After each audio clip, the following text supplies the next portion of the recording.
to our utopia.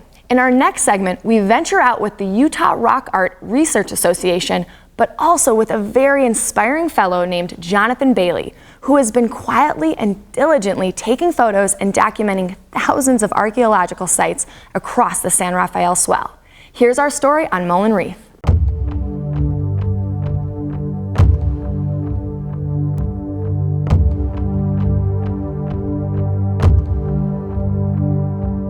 One of the characteristics of Utah that make it so special are the thousands of ancient Native American sites that document the lives and illustrate the cultures of Utah's earliest inhabitants.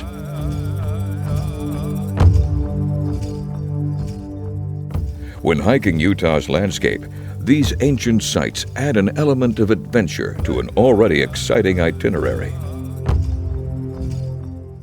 In Emery County, Utah, in a place called Molen Reef, there are a trove of artifacts, dwellings, and rock art that have stood the test of time.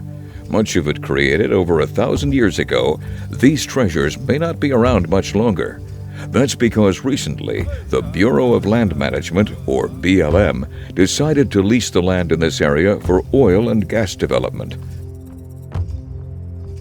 There are several tracts of land in Utah's San Rafael Swell, which is central Utah, really fabulous, though lesser known for people outside the state, but fabulous canyon country, red rock cliffs and domes. And it turns out in the western San Rafael Swell, in this area called Molen Reef and Eagle Canyon, that it has a tremendous amount of undiscovered cultural sites.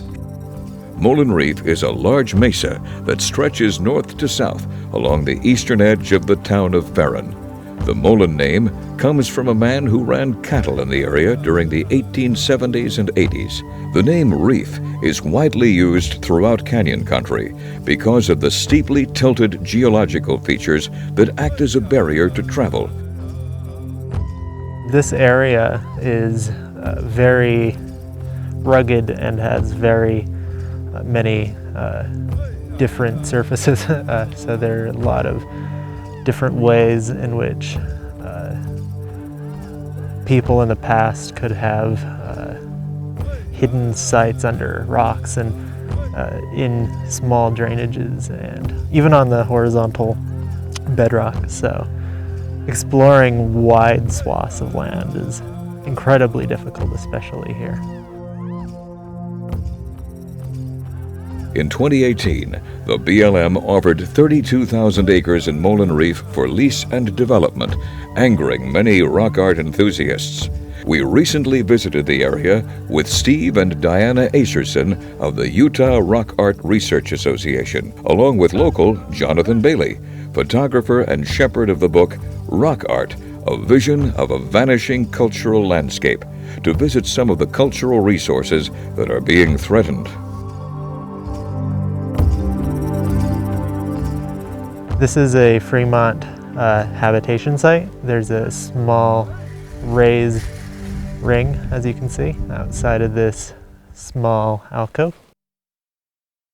This is Fremont, so it could date to about, it's probably after 500 AD and before 1300 AD, probably closer to 500 AD. It's chiseled, it's stipple-pecked, as you can see. They would have like a little hammer stone, and they would put it against a rock with another stone, just like a hammer. This is very common out here. The three figures holding hands. I have no idea what it means. Found in Molen Reef, stone artifacts, pot and arrow fragments, small granaries, tucked among overhanging rocks. The pattern suggests the area was used seasonally. Much of these artifacts will be lost when oil rigs are erected and the trucks move in.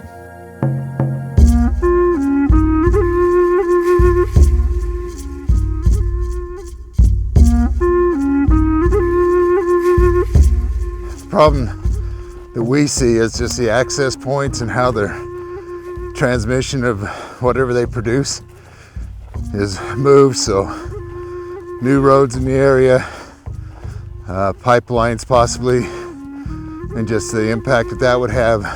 When it became known that the BLM was going to sell off this landscape, Steve and Urara sprung into action. They hired Steve Manning, principal investigator at Utah Archaeological Research Institute, to document some of the sites so they could prove to the BLM that the area was too sensitive and significant to sell off to the highest bidder.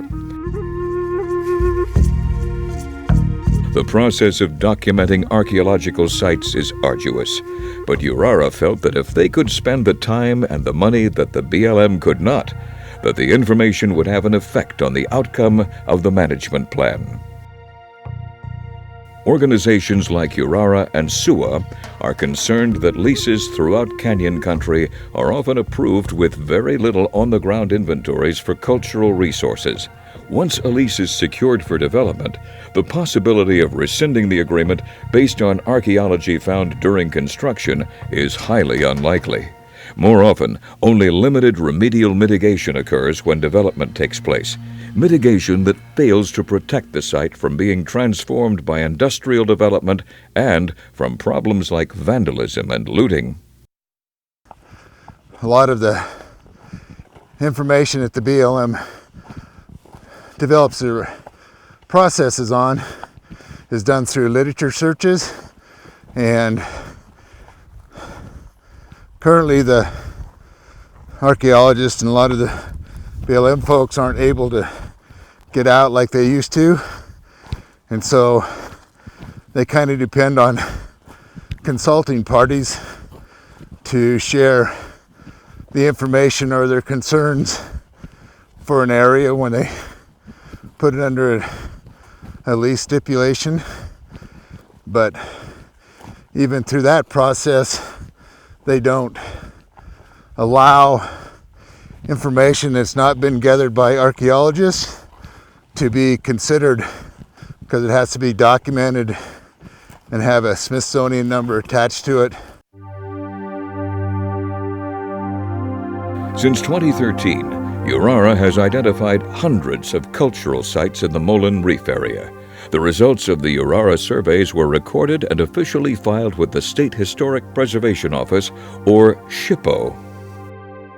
Records of the lease sale indicate that a firm from New York State bought leases totaling 4,934 acres for $1.50 an acre. So in essence, the landscape of Molen Reef could be forever changed because the BLM decided that the area was worth less than 10 grand. We would like to see it left in this condition. We realize there's a need for natural resources, but there's just some areas that should just be left out of that process, and they can leave it for, we don't have a lack of oil and gas in our country now, we have an overage, so we're shipping that product out to other countries. So to say that we need this resource currently is probably not the most correct way of stating that fact. I think the biggest detriment to all of these sites is that when you have these very remote areas and you're adding transportation to these areas, people could get to these areas in ways they couldn't before, and they could access these sites, and we could be seeing impacts from vandalism and looting and stuff like that. If they could put an oil pad and just float it out there, we probably wouldn't have much concern, but they have to get the resource out, and those roads will increase public access, and then the public can vandalize and loot. Stumbling among rocks and ducking branches stimulates the realization that the previous inhabitants likely stumbled over the same rocks, rocks that will be bulldozed and crushed to dust if this area is developed. And recent actions by the federal administration has only accelerated the destruction of our cultural resources.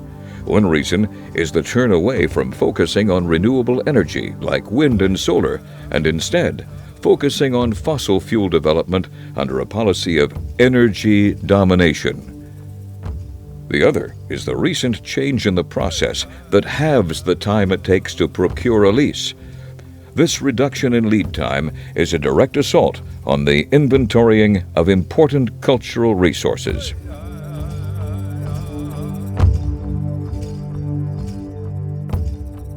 it's a lot of short-term versus long-term. I mean, fossil fuel extraction is almost by necessity short-term. It's short-term financial gain with a lot of costs borne by most of our society. Conservation of land has these host of benefits which should be able to extend essentially indefinitely. When visiting rock art, do not touch the art. Do not build campfires near the art and take only pictures. And if you really care about rock art, become a URARA member. Even if you don't go on any of the cool field trips or ever meet with the other members, the size of the membership is directly related to the amount of influence this wonderful organization exerts. The more people they speak for, the more people in charge will listen, and the more likely these magnificent places will be around for your grandkids to enjoy.